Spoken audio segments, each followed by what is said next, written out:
Vamos orar ainda. Queria que você pudesse orar comigo.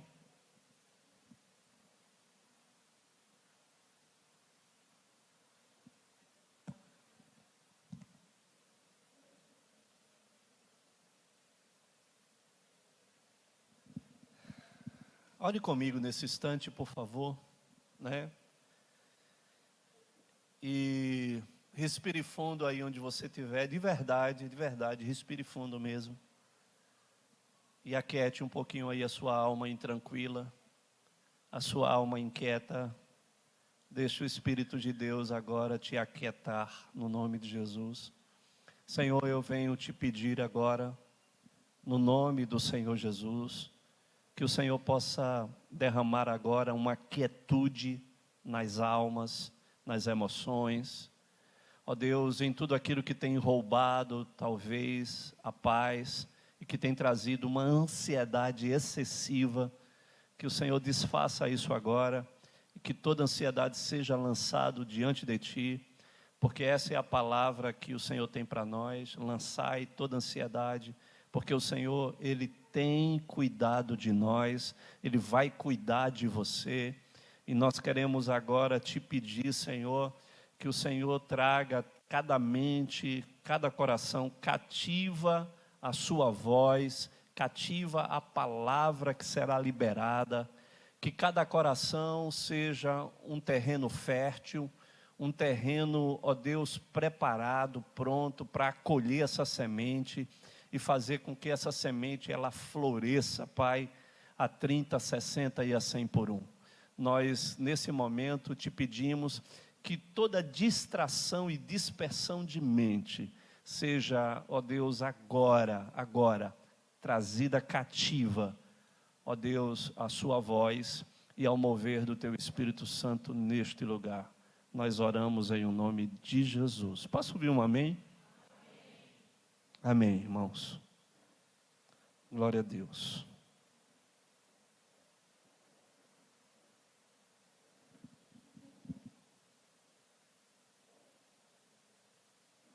Há algum tempo atrás, algumas semanas atrás, nós trouxemos aqui uma palavra que fala quem somos e como nós agimos no dia das perdas, né? Como é que nós gerenciamos as nossas perdas? Porque no dia bom, é fácil saber quem nós somos, mas no dia mau, é o nosso desafio. E nós ministramos sobre essa palavra para saber como é que nós reagimos nas perdas, nas aparentes perdas, nos dias difíceis, né?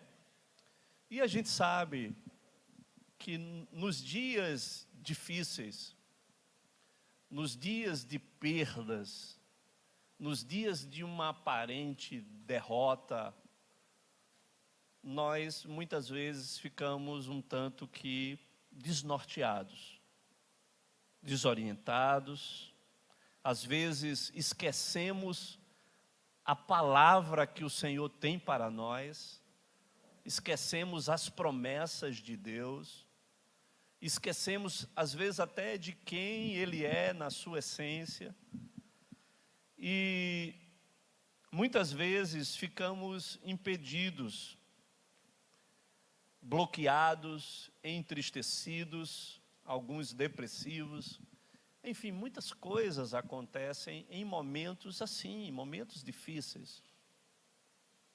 E é muito interessante que a Bíblia, eu acho que é o único livro que ela não esconde as falhas, as dificuldades pessoais, os momentos difíceis, né? Você sabe que a Bíblia é o livro mais incrível da história da humanidade. E uma das coisas que certificam a veracidade da Bíblia nas suas histórias é que ela não conta de histórias de Alice no País das Maravilhas. Ela conta a verdade dos fatos como aconteceu. Inclusive expondo as pessoas nas suas fragilidades, nas suas fraquezas, nas suas debilidades. Ela não conta só aquela história que às vezes nós somos acostumados a contar nos nossos Instagrams. Aquela parte sempre bonita, aquela parte sempre maravilhosa, né? E que às vezes não revela a verdade por detrás, né? Daquelas fotos muito bem tiradas. Não, a Bíblia ela fala dos fatos como eles são. E dentre esses fatos, é muito interessante como os discípulos, eles reagiram depois que Jesus, ele foi morto e ele foi sepultado. A reação dos discípulos, de como eles ficaram um tanto que perdidos, desnorteados, muitos sem direção, alguns quiseram reaver os barcos, as redes, outros ficaram completamente apáticos. E tem muitos episódios que revelam essas situações. E um desses episódios fala dos discípulos no caminho de Emaús. Lá em Lucas capítulo 24, a partir do verso 15, fala sobre essa experiência, né? E é interessante, eu quero discorrer um pouco sobre ela. A gente vai ler aqui pelo menos um pedaço aqui.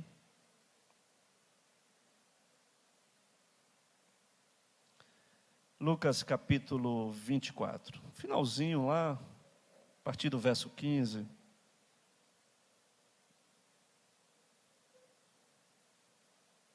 Eles estavam indo para uma aldeia chamada Emaús, uns 10 quilômetros de Jerusalém, entre 10 e 11. E no verso 15 diz o seguinte: enquanto conversavam e discutiam, o próprio Jesus se aproximou e ia com eles. Porém, os olhos deles estavam como que impedidos de... Guarda isso aí. Os olhos deles estavam impedidos de reconhecer. Então eles lhes perguntou: o que é que vocês estão discutindo pelo caminho? E eles pararam. De que forma? Pararam como? Entristecidos. Um, porém, chamado Cleopas, respondeu: será que você é o único que esteve em Jerusalém e não sabe o que aconteceu nesses últimos dias? Ele lhes perguntou: do que se trata? Eles explicaram: aquilo que aconteceu com Jesus, o Nazareno, aquele que era profeta, poderoso em obras e palavras diante de Deus e diante de todo o povo, e como os principais sacerdotes e as nossas autoridades o entregaram para ser condenado à morte e o crucificaram. Nós esperávamos que fosse ele quem havia de redimir Israel, mas depois de tudo isso, já estamos no 3º dia desde que estas coisas aconteceram. Irmãos, a maldade do homem, ela existe lá desde os meandros, Desde que o pecado entrou, a maldade do homem, ela começou a ser revelada, exposta. E essa época de Jesus não foi diferente de nenhuma época na exposição da maldade do homem, né? Porque é interessante que esse texto fala sobre a maldade dos sacerdotes. Não está falando de nenhuma pessoa comum. Está falando daqueles que não deveriam ter maldade. Daqueles que não deveriam implantar situações para incriminar uma pessoa. Daqueles que não deveriam andar na mentira e gerar mentiras para condenar uma pessoa. Daqueles que não deveriam se corromper diante das autoridades também e se venderem diante das autoridades. Essas coisas já existem desde então. E também sobre aquelas autoridades que geraram, dentro desse contexto, houve suborno, corrupção, houve traição, armadilhas, mentira foram plantadas. Tudo isso já acontecia nesse tempo, já existia de uma forma acentuada, né? Porque, queridos, todo aquele que confronta o sistema, e Jesus confrontou o sistema daquela época.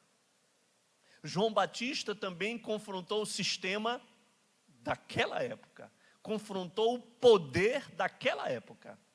Eles eram intimidados, eles eram ameaçados, eles tentavam silenciar também essas pessoas, e até tentar matar essas pessoas.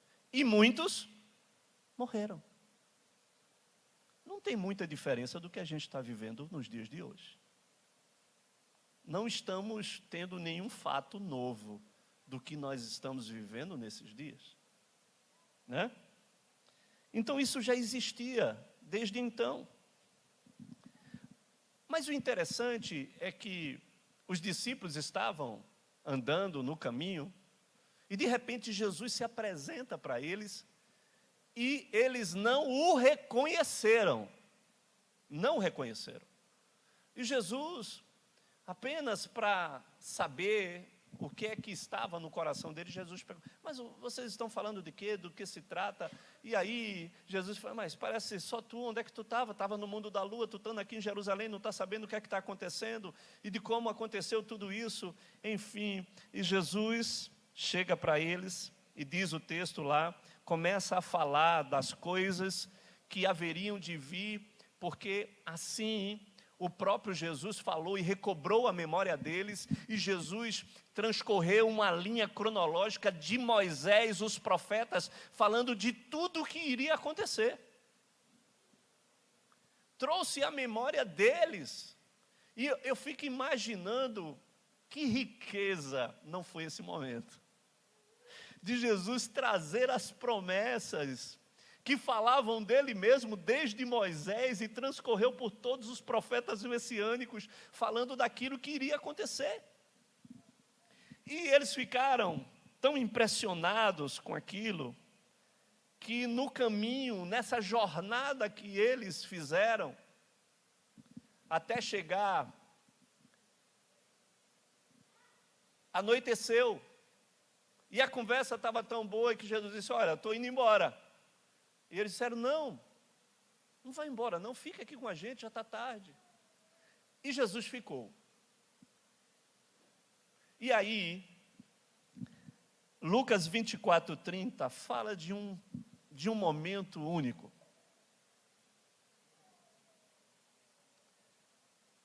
E o texto diz, Lucas 24:30.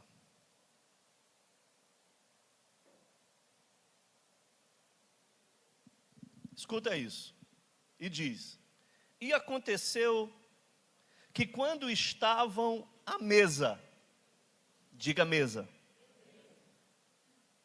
ele pegou o pão e o abençoou. Depois partiu o pão e deu a eles. Então Então, os olhos deles e eles reconheceram Jesus, mas ele desapareceu da presença deles. Amém, irmãos? Olha só, durante toda a caminhada, Jesus falou as Escrituras, discorreu sobre as profecias, mas apenas na mesa,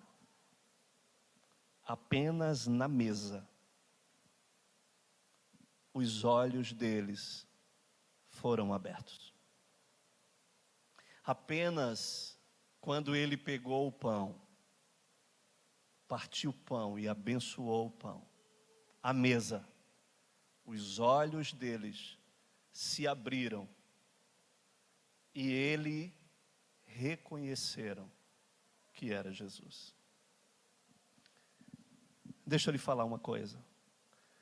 Haverá palavras, imagens, gestos, lembranças que ficarão registrados por toda a nossa vida que aconteceu sobre a mesa.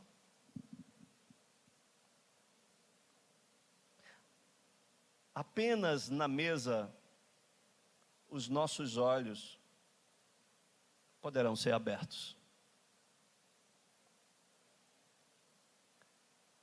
E apenas a mesa pode proporcionar que os nossos olhos sejam abertos, mas não para ver, porque eles estavam vendo. E o problema às vezes não é a questão de ver, porque muitos de nós conseguimos ver. O que nós não conseguimos é reconhecer. Porque reconhecer é muito diferente de ver. E a mesa, ela proporciona esse momento. Quando Jesus estava sobre a mesa, tudo mudou.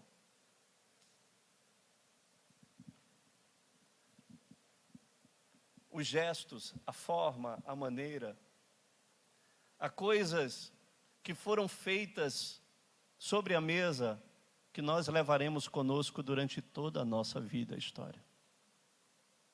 Porque, queridos, a mesa é lugar de abrir os olhos e lugar de reconhecimento. Jesus sempre levava à mesa os discípulos.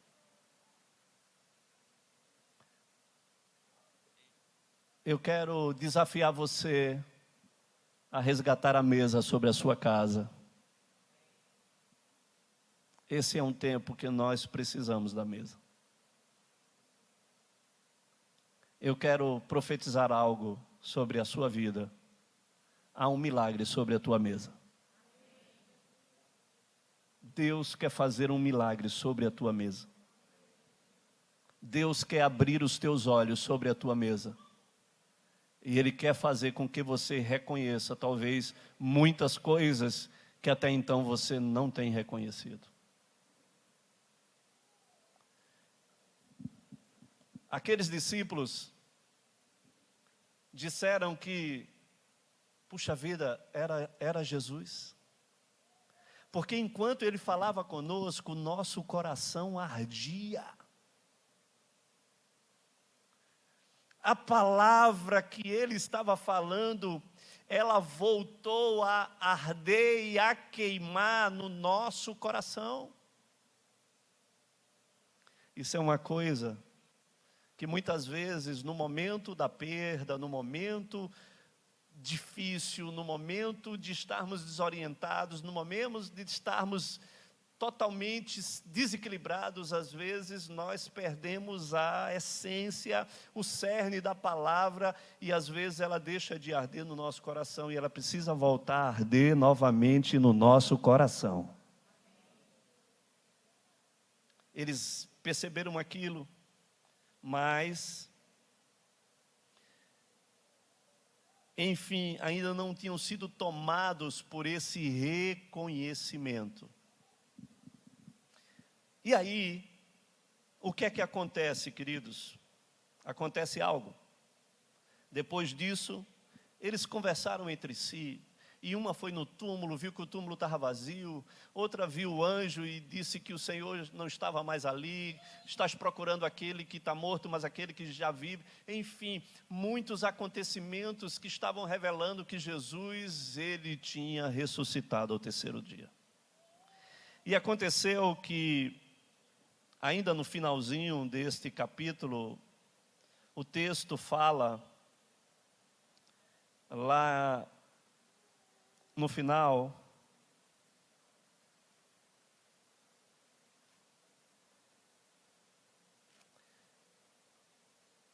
no verso 50, ainda desse mesmo capítulo, depois de todos esses acontecimentos, diz: então Jesus os levou para fora até Betânia, e erguendo as mãos os abençoou.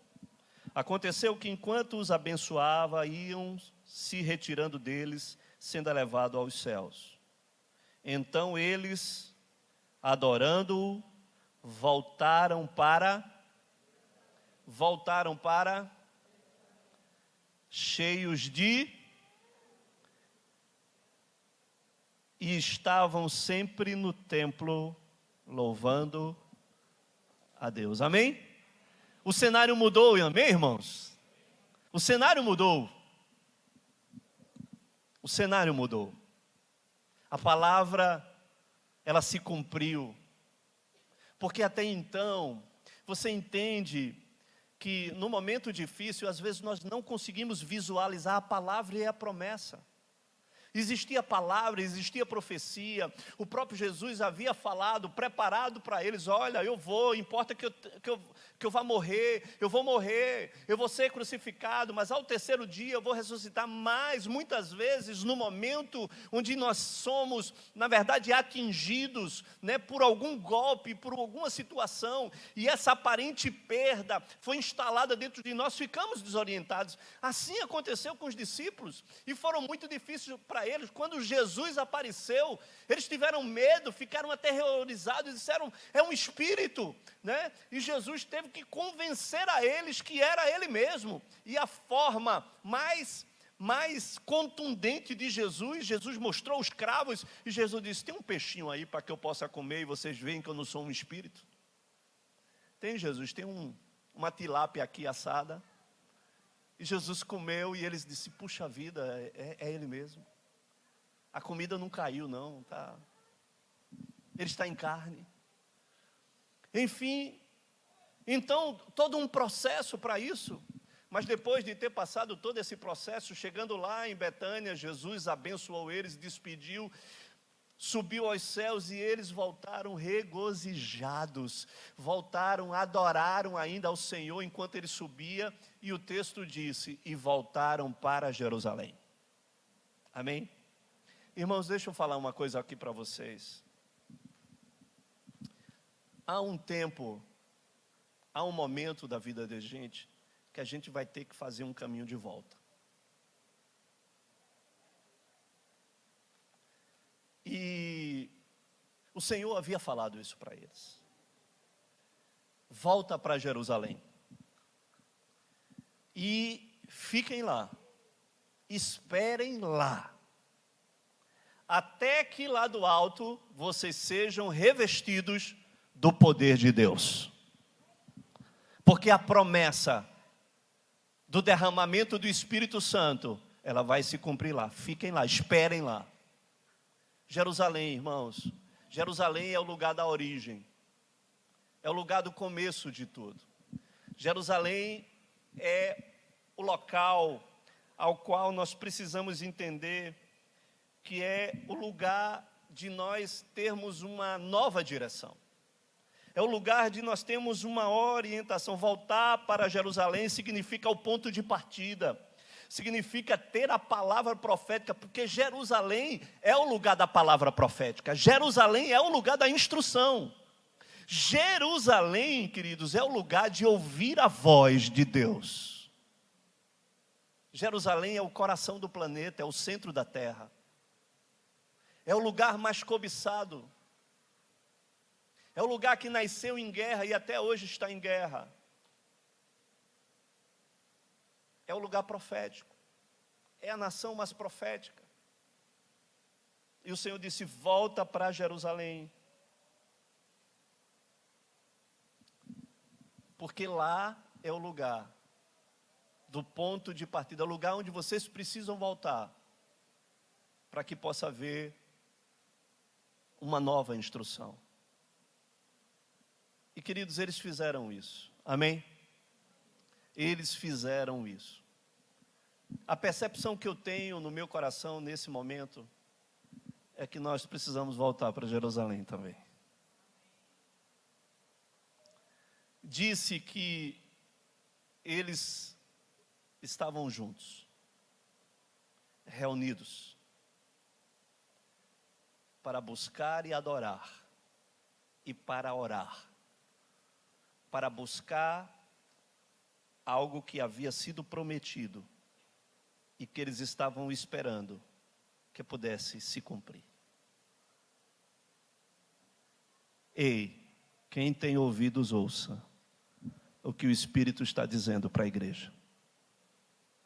Estamos vivendo no tempo que nós precisamos voltar à origem, aos primórdios, aonde tudo começou, aonde foi estabelecido o modelo, aonde foi derramado o Espírito Santo de Deus, e aonde nós precisamos estar unidos, reunidos, buscando algo da parte de Deus que vai se cumprir. Eu quero lhe dizer que há uma promessa sobre a nossa nação que vai se cumprir, e esse é o tempo de voltarmos para Jerusalém, esse é o tempo de nós estarmos reunidos, esse é o tempo de nós estarmos adorando, esse é o tempo de nós estarmos buscando a instrução da parte de Deus, esse é o tempo de nós estarmos ouvindo a voz profética de Deus para aquilo que o Senhor tem para esses dias. É tempo de voltar para Jerusalém. Agora, se tem algo que nós temos alimentados no nosso coração e que nós temos profetizado sobre isso, estamos nos sentindo como que engravidados, estamos nos sentindo feito uma parturiente grávida que está para dar à luz. Você sabe de uma coisa? Estou vendo Manu ali grávida. Essa igreja é uma igreja de grávidos e grávidas.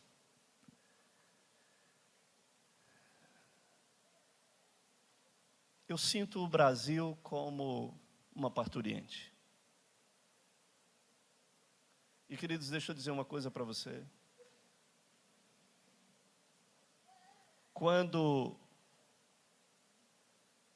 a parturiente ela entra em trabalho de parto, é algo que todos os dias, só quando eu penso nisso, eu dou graças a Deus por ser homem. Senhor, como tu fostes bom comigo. Então, esse é um tempo, os profetas até falam isso.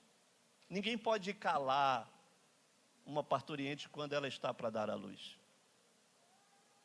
Não tem como falar.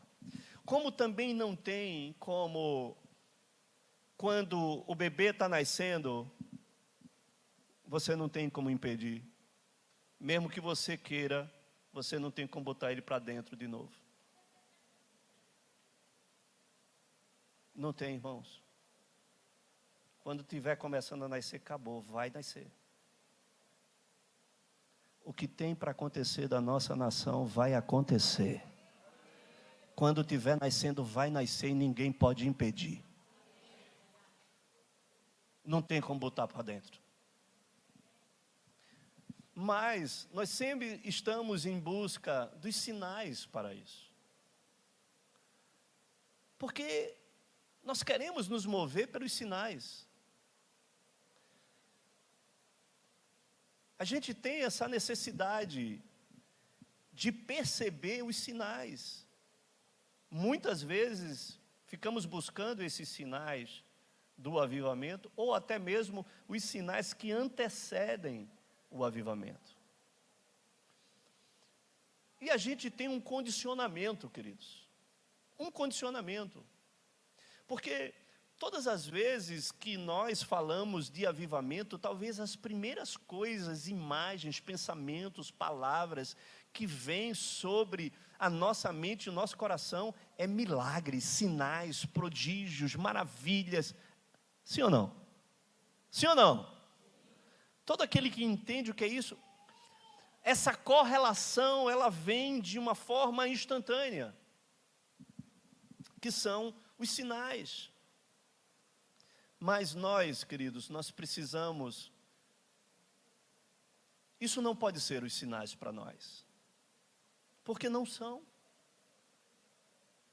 Isso serão as consequências de quando o avivamento ele se instalar sobre as nossas vidas e sobre a nossa nação. Amém? Isso vai ser uma consequência. Mas nós precisamos buscar os sinais que antecedem essa realidade. Em quase todos os cenários na história que se estabeleceu avivamento, a situação era uma situação difícil. Você pode estudar sobre os avivamentos. A situação era uma situação difícil, caótica, em regiões, cidades, nações, era difícil. A situação de degradação humana, moral e espiritual, e não foi diferente dos avivamentos que o Senhor trouxe durante a história do povo de Israel. A situação era difícil, e a degradação também era nesses níveis, humana, moral e espiritual. E foi exatamente nesse cenário que as coisas, elas romperam e aconteceram. E os sinais que antecederam tudo isso foram sinais de arrependimento, de quebrantamento, de humilhação. E é claro, tudo isso regado à oração, a jejum e a paixão pela palavra. Posso ouvir um amém por isso?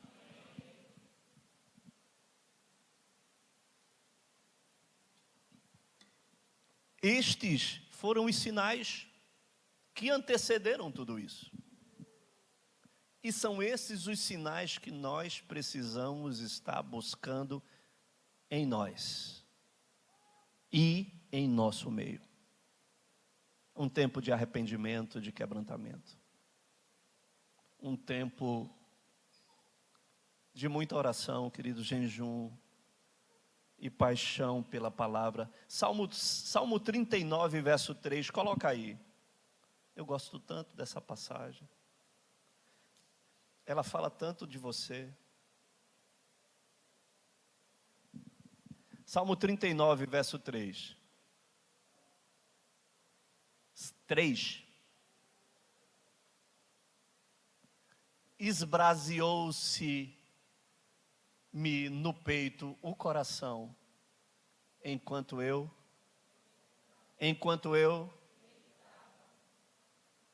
ateou-se o fogo, então disse eu com a própria língua. Ei, eu quero profetizar que isso vai acontecer na sua vida.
Ei, som. Só acontece na hora que eu estou profetizando, né, irmãos? Mas eu quero profetizar que seu coração vai se esbrasear quando você estiver meditando na palavra. Vai ter fogo no seu coração. Amém? O Senhor vai atear fogo no seu coração.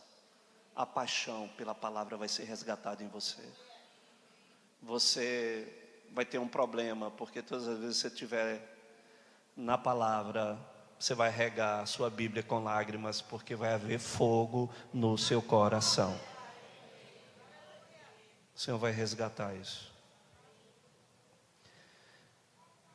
A gente sempre está buscando esses sinais de avivamento, ainda com relação aos milagres, às curas. Mas isso será as consequências, irmãos. Quando nós olhamos em Atos, capítulo 2, a partir do verso 42, fala de uma coisa que fala dos sinais que antecederam o grande mover de Deus. E são para esses sinais que nós precisamos olhar. O nosso coração precisa, o nosso olhar espiritual precisa estar atento a isso. Atos 2,42, veja o que é que diz. Atos 2,42. Isso tem que ser algo que norteia, que nos norteie. Algo que a gente possa olhar e desejar isso. Porque diz o seguinte: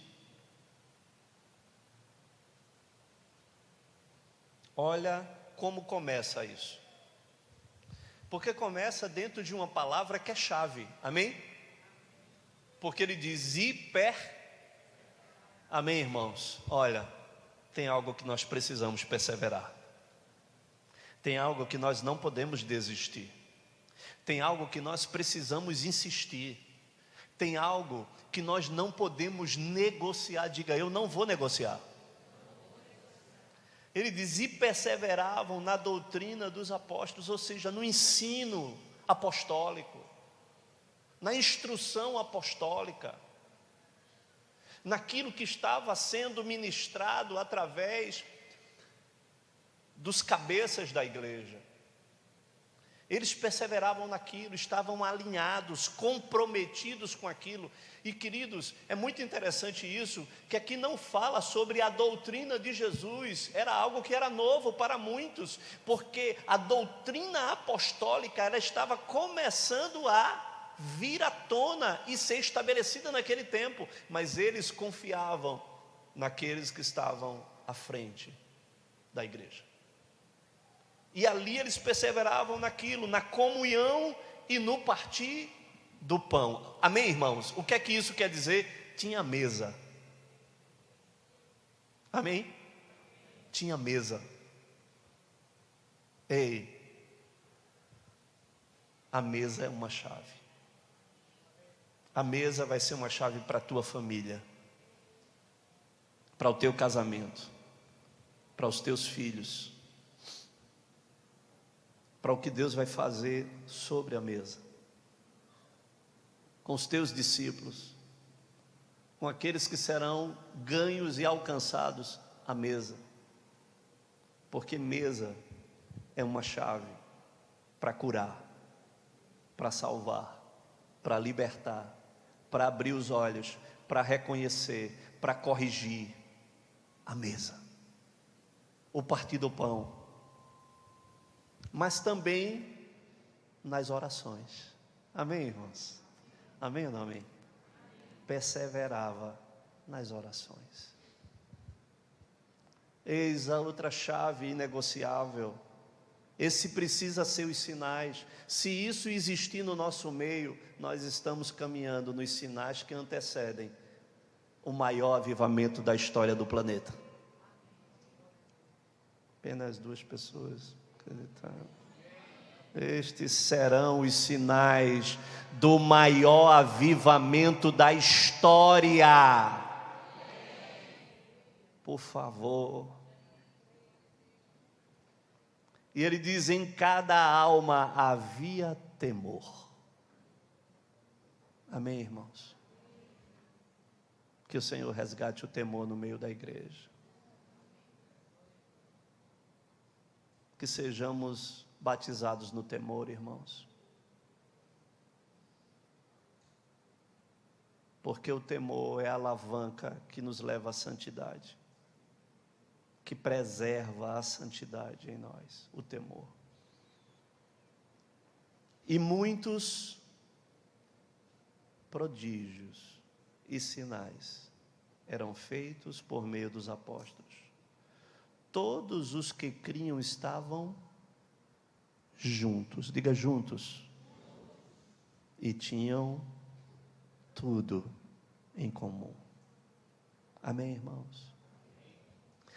Agora, o interessante é que ele continua dizendo: todos os que eles vendiam as suas propriedades, bem, distribuíam o produto entre todos à medida que tinha necessidade, e eles diziam diariamente, perseveravam unânimes no templo, partiam pão de casa em casa, tomavam as suas refeições com alegria e singeleza de coração, louvando a Deus e contando com a simpatia de todo o povo. Enquanto isso, o Senhor lhes acrescentava dia a dia os que iam sendo salvos. Eu quero profetizar, nós vamos viver isso vai ser uma realidade no nosso meio. Nós iremos viver essa realidade, nós iremos buscar esses sinais que vão anteceder o avivamento que o Senhor estará desenvolvendo, manifestando no nosso território, e isso irá se alastrar pelos 4 cantos da nossa nação. Recife, Jaboatão serão portais de avivamento para o Brasil e para as nações. Eu quero lhe dizer, não me julgue como um louco, mas você verá essa palavra se concretizando, e ainda mais, Deus vai pegar você.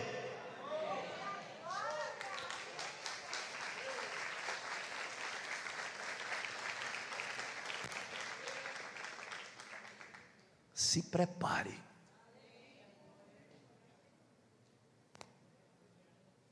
E quando Deus te pegar,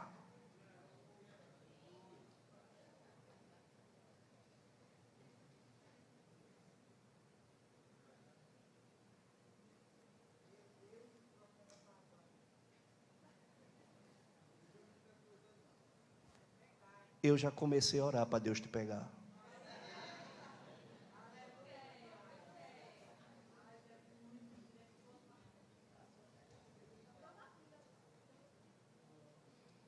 Irmãos,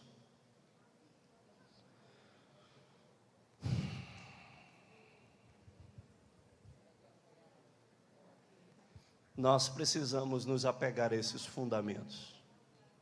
Amém, irmãos? Precisamos perseverar nisso.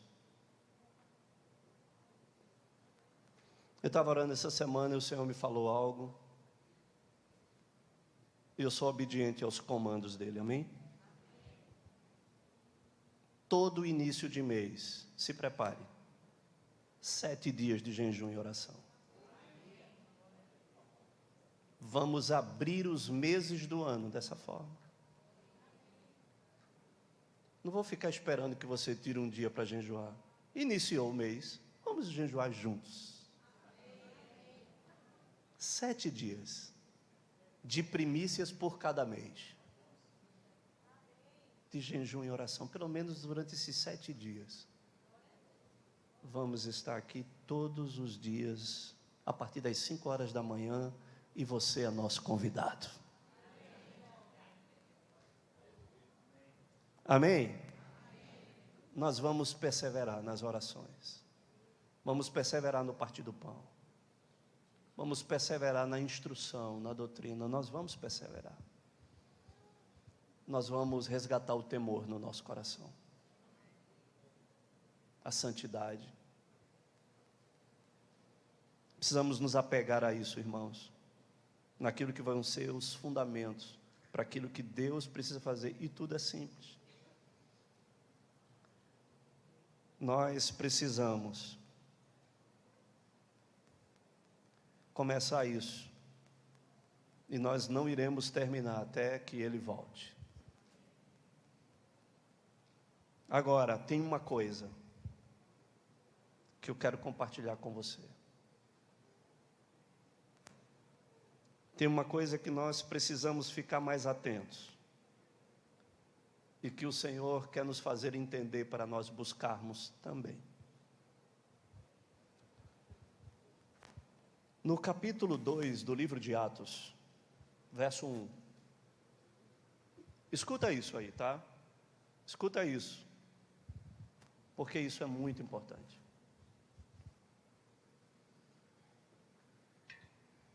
Todos conhecem isso.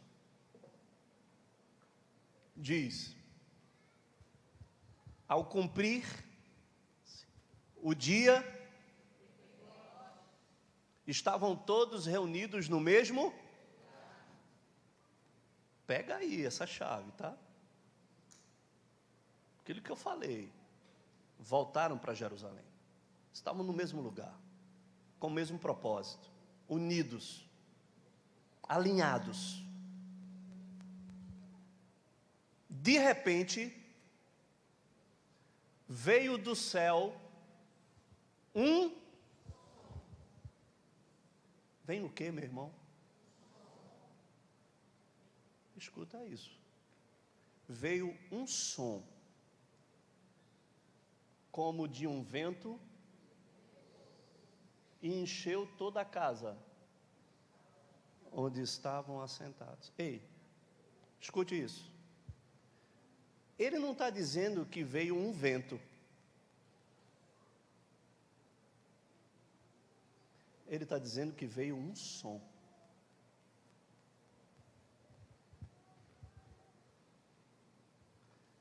Veio um som. Primeiro veio o som. E aquele som, quando eles estavam reunidos, encheu, aquele som encheu, semelhante a um som de um vento. A Bíblia não fala que foi um vento.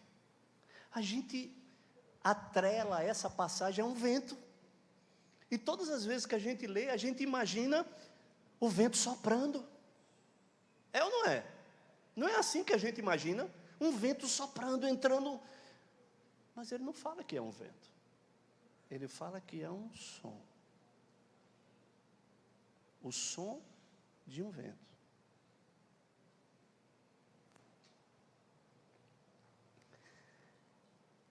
Isso é importante porque, dentre os sinais que nós esperamos, esse momento era um momento de Pentecostes. E olha como nós guardamos imagens. E palavras nos traz imagens. Vocês sabem que dentro da história da igreja, teve ciclos, inclusive aqui no Brasil, que geraram as igrejas pentecostais. Todo mundo conhece isso da história? Mesmo se não conhece, sabe quais são as igrejas pentecostais, não é assim? Toda vez que você pensa assim, uma igreja pentecostal, o que é que vem na sua cabeça? Reteté, né, irmão? A turma, né, do fogo, canelinha de fogo, as irmãs ninja, pentecostal, irmão. Eu sou do fogo, eu sou pentecostal também. Eu creio no pentecostal de Deus. Mas todas as vezes que nós ligamos a questão do pentecostal, a gente pensa em fogo. A gente pensa em algo extravagante. A gente pensa em fogo descendo trançado do céu, terremoto, anjo. A gente traz essa imagem para a gente. Sim ou não, irmão? Estou falando? Aí traz essa imagem. É Pentecoste. É fogo. Só que, querido, deixa eu lhe dizer, no dia de Pentecoste, não teve nada disso. Teve apenas um som que encheu todo lugar.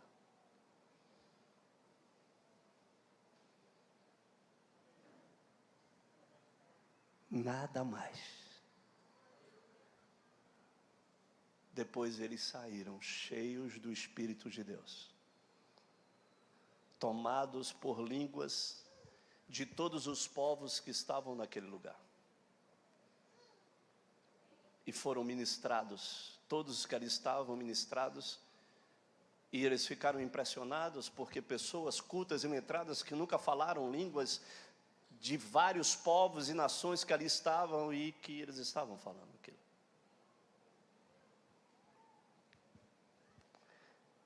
O que isso quer dizer, queridos? Isso quer dizer que um dos sinais que irão anteceder o avivamento vai sermos nós ouvirmos um som do céu. Nós ouvirmos uma palavra do céu. Nós ouvirmos um sussurro do céu. Porque muitas vezes nós geramos expectativas completamente diferentes daquilo que Deus quer fazer em nós e no nosso meio. Em muitas situações, o ouvir vai ser mais importante do que ver. Ei, escute o que eu estou te dizendo. O ouvir vai ser mais importante do que ver. Até porque a fé, ela não vem pelo que você vê. A fé, ela vem pelo que você ouve. E muitas vezes, você vai precisar ouvir primeiro, para depois ver.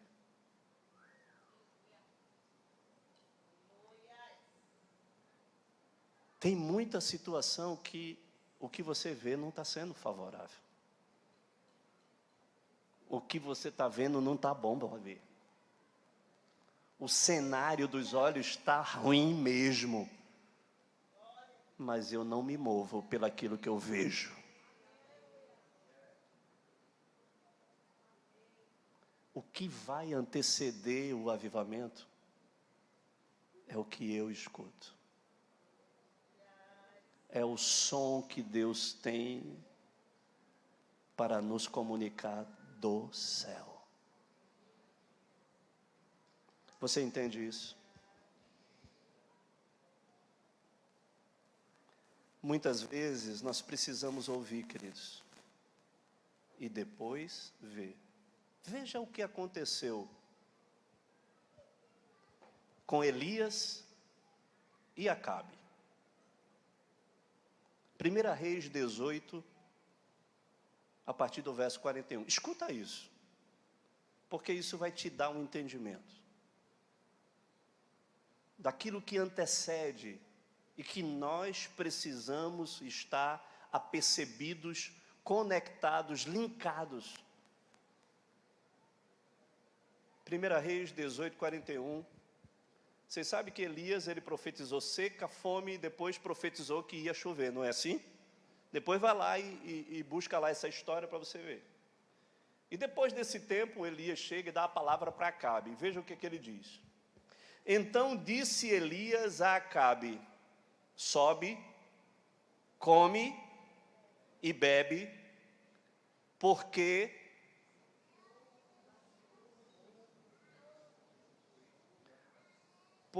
já se ouve som, ruído de Elias.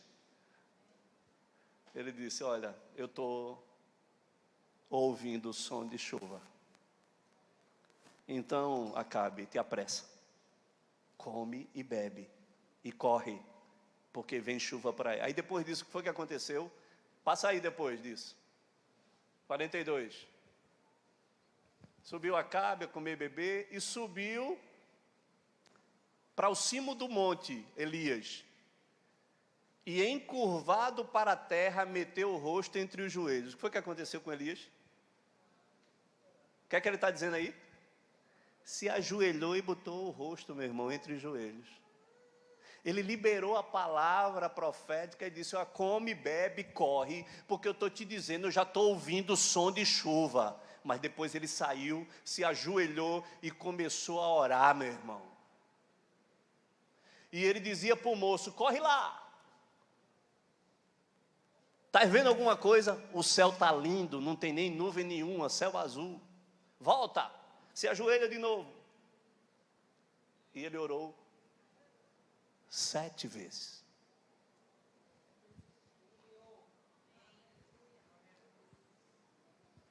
Mas deixa eu lhe dizer, mas ele ouviu um som. Ele ouviu um som. Ele estava vendo um céu que não tinha nuvem nenhuma, azul, céu, sol de Torá, deserto, aquele calor. Mas ele ouviu um som. Ele ouviu um ruído. E ele se ajoelhou e começou a clamar, começou a gerar, começou a fazer com que aquilo que ele ouviu pudesse se materializar, ao ponto dele ver e dele enxergar. E 7 vezes ele se ajoelha e coloca a palavra pelo qual ele havia ouvido em operação, e de repente, uma pequena nuvem, do tamanho de uma mão de um homem. Ei, vai ter situação que você vai ter que se contentar com o milagre, com uma coisa bem pequena.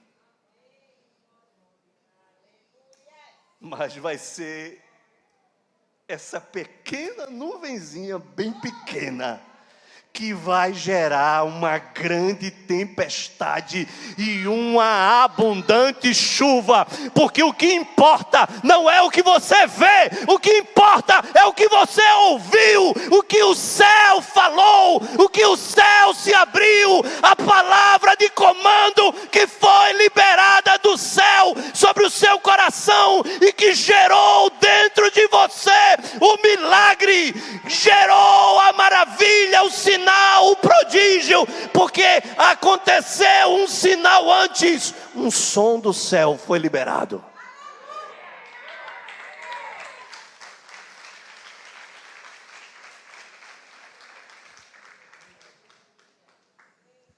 Uma pequena nuvem,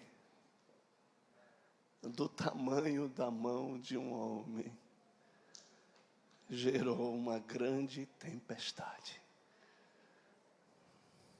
Eu não sei o que você está vendo, meu irmão, mas eu quero estar preocupado com o que você está ouvindo. Você está me entendendo? Você está me entendendo?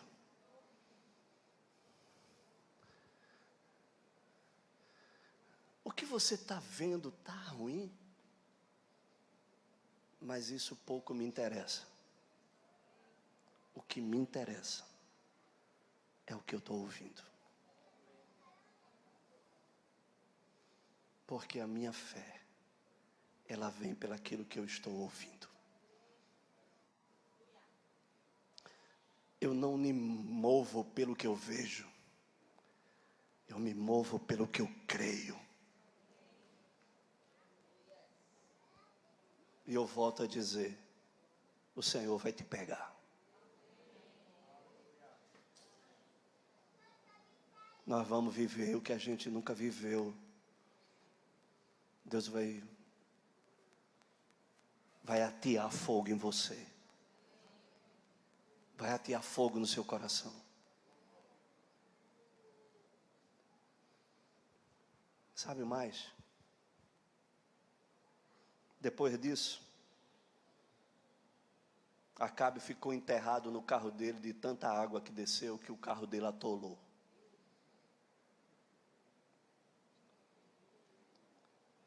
Agora, muitas vezes nós precisamos perseverar até naquilo que nós profetizamos.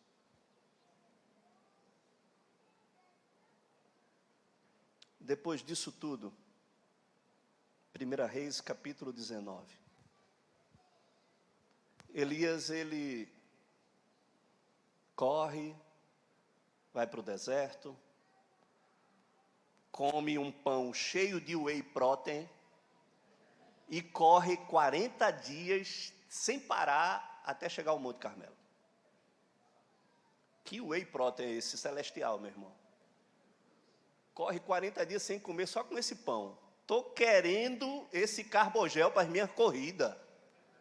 Eu disse, quando eu olhei para isso, eu digo, Deus, eu estou precisando desse negócio para correr também. Estou orando, irmão. Estou orando para fazer 21 quilômetros, Michel está me ajudando. Enfim. Depois disso, Elias chega no monte e entra numa caverna. Ele estava buscando um lugar secreto. Amém, irmãos? Às vezes a gente tem que buscar uma caverna, um lugar secreto. Elias, ele foi para o lugar certo. Mas talvez a sua motivação não estivesse tão certa. Mas ele foi para o lugar certo. E é interessante, é que aqui está o verso 11. Coloca aí, gente, 19 e 11. Antes disso, quando Elias estava subindo, o Senhor chega para Elias e pergunta a Elias: Elias, o que é que tu fazes aqui?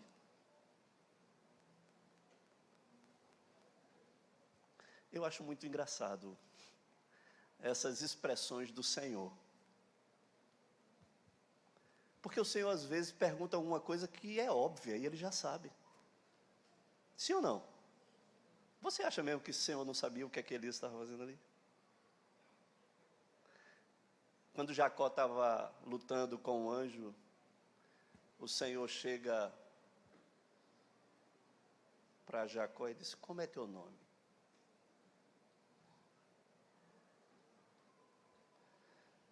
Será que o Senhor não sabia o nome de Jacó? Olha aqui para mim. Tem coisa que o Senhor quer que você fale. Tem coisa que o Senhor espera que você coloque de dentro para fora. O Senhor chega e pergunta, ele disse: meu nome é Jacó. Sabe o que foi que Jacó estava dizendo? Senhor, sou eu mesmo, o usurpador. Eu reconheço que eu sou usurpador. Agora tem uma coisa: você não vai sair daqui se não mudar o meu cenário e a minha realidade, não. Você só sai daqui, Senhor, quando mudar a minha realidade. Eu preciso que você mude a minha realidade. Sabe qual foi a resposta do Senhor? Não, você não é mais Jacó. Seu nome é Israel. Porque o Senhor está só esperando que você reconheça quem você é, para Ele mudar a sua história, mudar o seu nome, mudar a sua realidade para a verdade dele e para aquilo que ele preparou para você. Aqui, Elias estava na mesma situação. O que é que tu está fazendo aqui, Elias? Aí Elias, mas Senhor, o povo se afastou de ti, o povo estava adorando a Baal, o povo estava com o coração endurecido, todos foram embora, todos tentaram mandar, somente eu fiquei só aqui contigo, somente eu permaneci firme. O Senhor não falou nada, o Senhor nem respondeu. Verso 11, o Senhor chega e diz, ao que Deus lhe disse, vem cá para fora, e põe-te no monte perante o Senhor. E eis que passava o Senhor, e um grande e forte vento fendia os montes, e despedaçava as penhas da rocha. Você consegue imaginar a força desse vento? Ele teve que ficar amarrado, meu irmão, porque senão ele ia embora com o vento. Mas diz, o Senhor não estava, não economize não, meu filho. Bote aí, bote, pelo amor de Deus. Porém, o Senhor não estava no vento. Depois do vento, um terremoto. Mas o Senhor não estava no terremoto.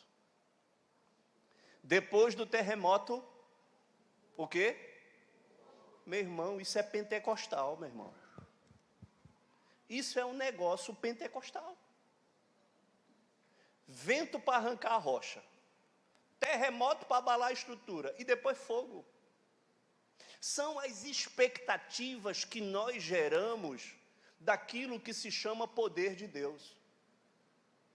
Queridos, deixa eu lhe dizer, o poder de Deus, ele gera sinais, prodígios e maravilhas, mas nem sempre transforma e muda o caráter das pessoas.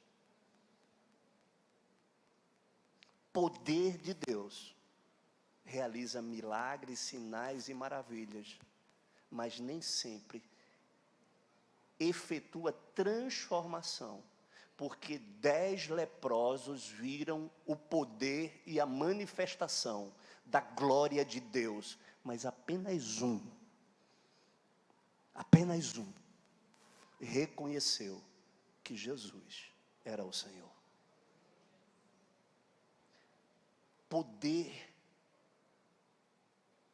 se apresenta para que as pessoas vejam, mas presença é a única coisa que transforma e que muda o caráter das pessoas.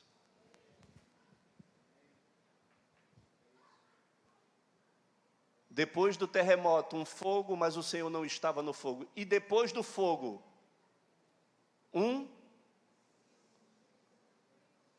Você sabe o que é cicio? O cicio, tem outras traduções que fala um som suave e tranquilo. Um sussurro delicado.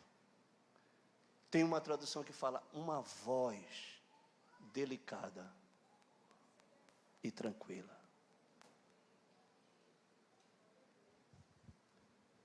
Sabe o que isso quer dizer, irmãos?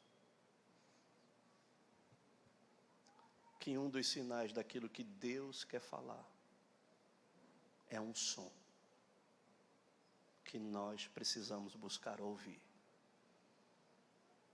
Elias estava acostumado com terremoto, com fogo, com o chão se abrindo, com fogo lambendo a água, fogo lambendo o sacrifício. E o Senhor pergunta de novo para ele: Elias, tu estás fazendo o que mesmo aqui? Sabe o que foi a resposta de Elias? A mesma resposta. Sabe o que foi que o Senhor disse? Elias, vou trazer você aqui para mim. A tua estação terminou. Teu ciclo terminou. Agora eu tenho um novo avivamento a trazer. Vai lá, unge Jeú, pega a tua capa, lança sobre Eliseu, porque agora a unção vai estar sobre ele. Eu quero te dizer, ainda tem 7.000 profetas lá, que não se corromperam, que estão lá, perseverando. Não é só você, Elias. Mas ele ouviu, Deus estava querendo dizer para ele, eu não estou no fogo, não estou no terremoto, não estou na ventania, mas eu estou num sussurro, num vento, numa voz suave e delicada, que você precisa aquietar a sua alma, para que você possa ouvir esse sussurro e essa voz. E só num lugar secreto é que você vai poder ouvir isso.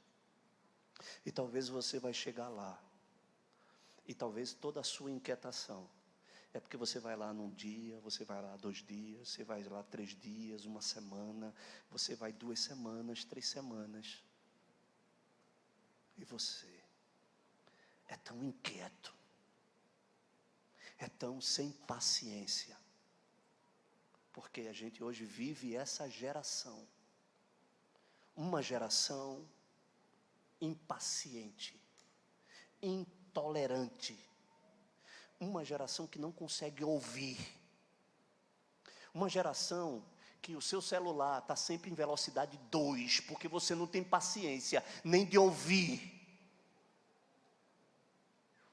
Você está entendendo?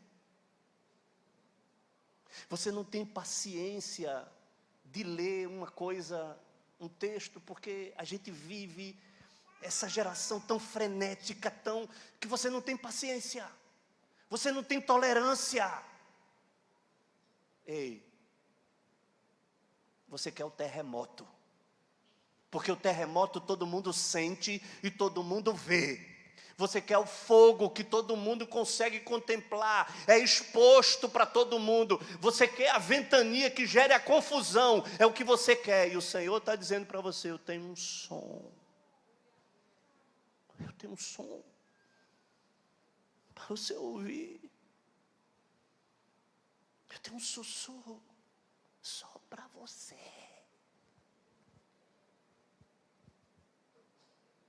Não, Senhor, vamos fazer uma coisa aqui para todo mundo ver. Vamos fazer uma coisa para todo mundo ver. Eu tenho um negócio só para você.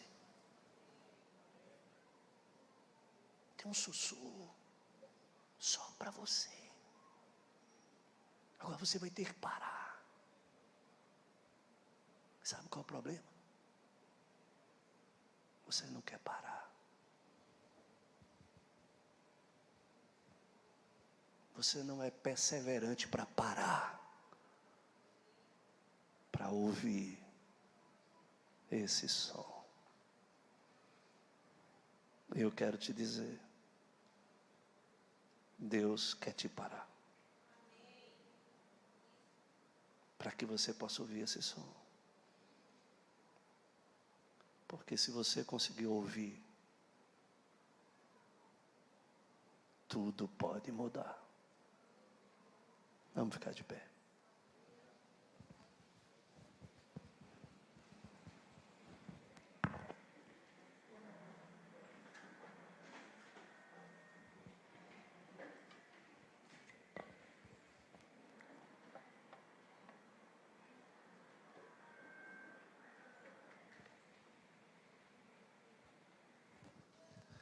Aleluia.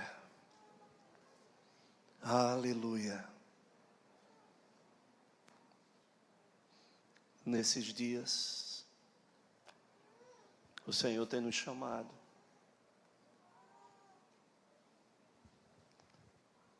o Senhor tem gerado uma ansiedade no seu coração dele. E eu quero te dizer,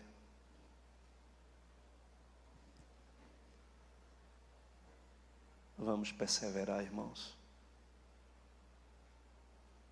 porque precisamos desse som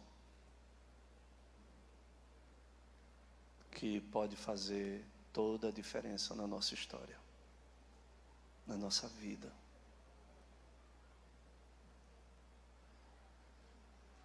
Espírito de Deus, vem aqui, Senhor. O que o Senhor possa fazer,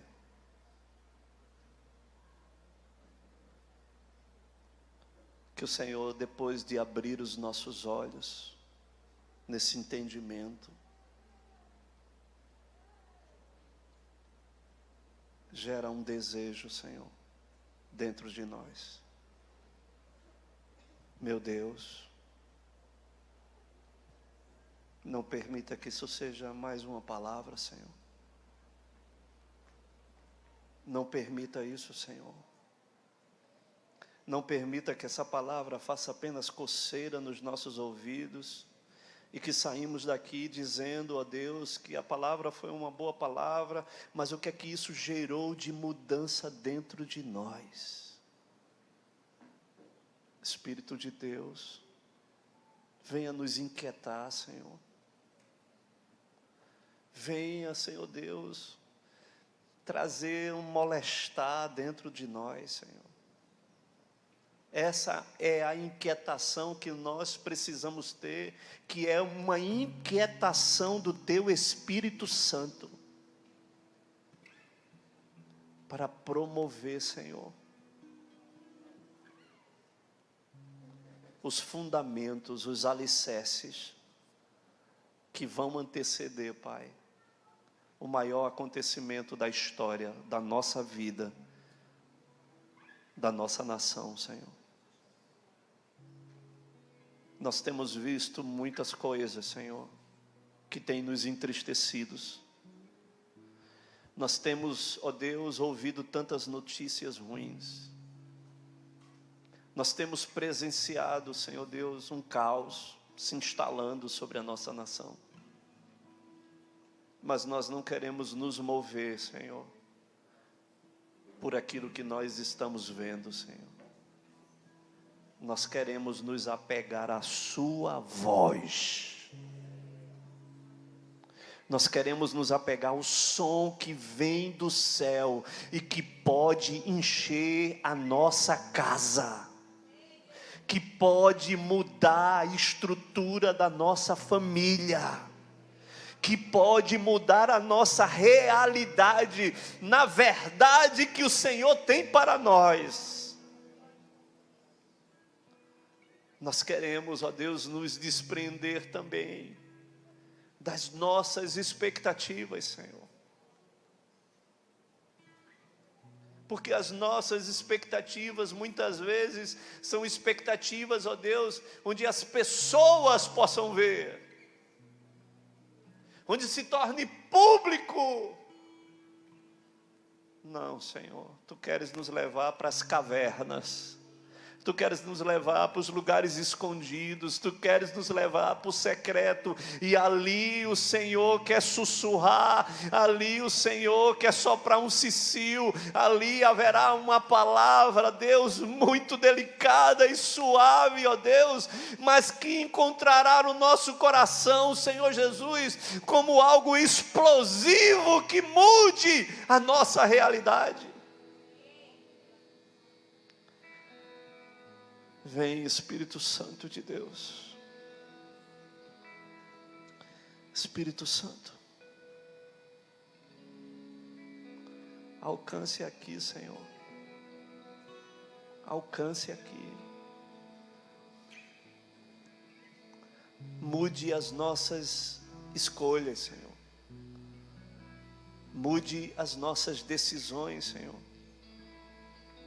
Mude as nossas prioridades, Senhor. Nos ajude a perseverar, Senhor.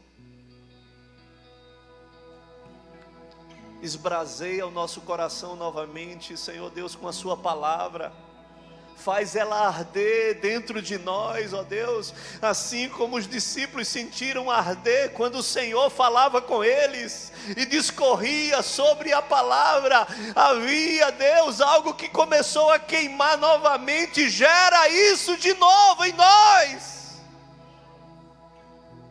Faz queimar, faz esbrasear, ateia fogo.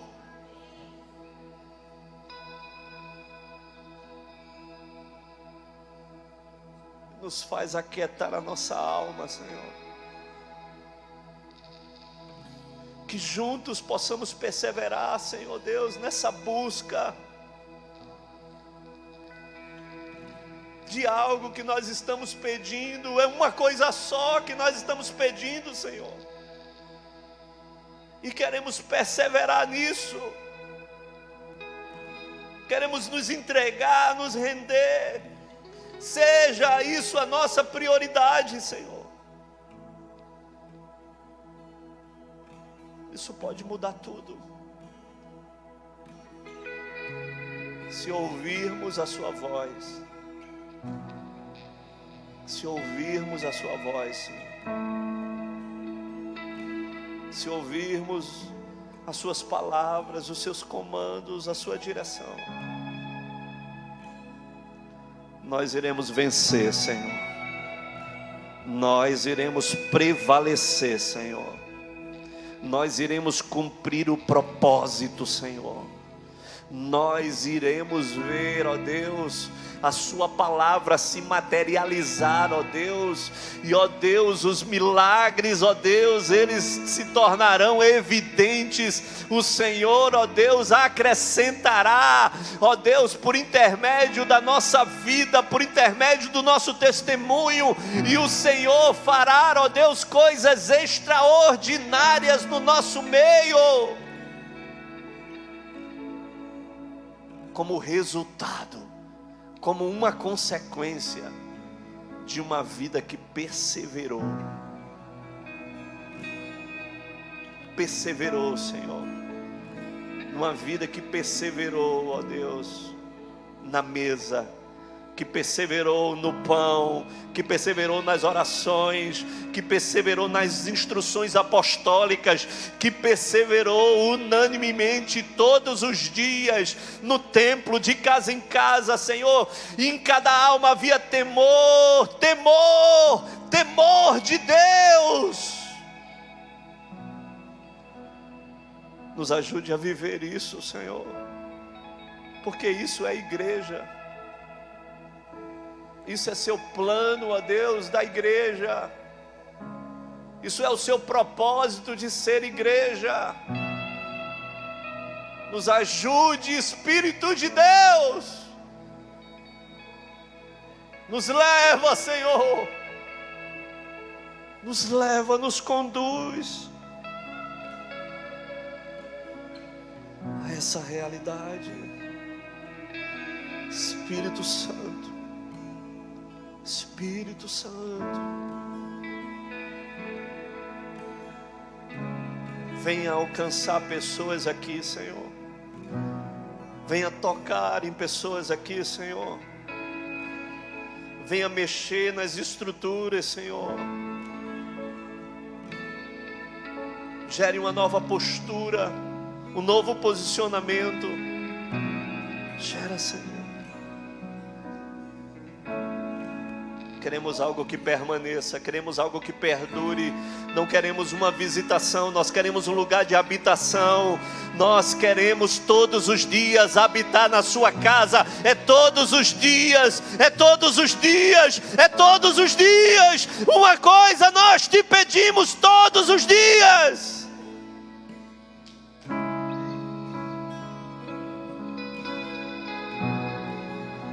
Ora la manasuri la manashira la babas.